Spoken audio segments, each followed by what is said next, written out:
కర్ణాటకలో జరిగిన ఘోర రోడ్డు ప్రమాదంలో 13 మంది మరణించారు. ఓ ప్రైవేట్ ట్రావెల్స్ బస్సును లారీ ఢీకొట్టడంతో ప్రమాదం జరిగింది.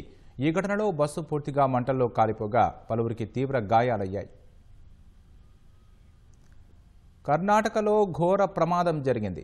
చిత్రదుర్గం జిల్లా జవరగుండనహళ్లి శివారులో ఓ లారీ డివైడర్ని దాటి ఎదురుగా వస్తున్న ప్రైవేట్ ట్రావెల్స్ బస్సును ఢీకొట్టింది. బస్సు డీజిల్ ట్యాంకు మధ్య లారీ ఢీకొనడంతో వెంటనే మంటలు చెలరేగాయి. ఘటనలో లారీ డ్రైవర్ సహా 13 మంది మృతి చెందారు.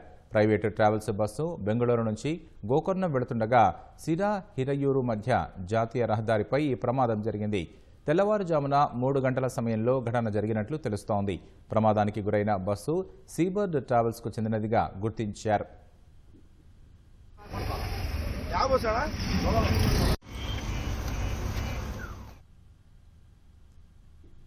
బస్సు ప్రమాదం సమాచారం తెలిసిన వెంటనే అధికారులు హుటాహుటిన ఘటనా స్థలానికి చేరుకున్నారు.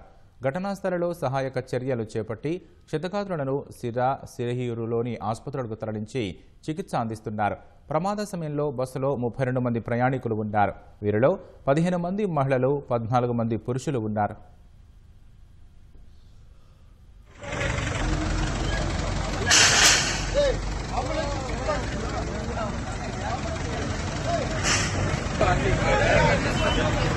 ಯಾಕೆ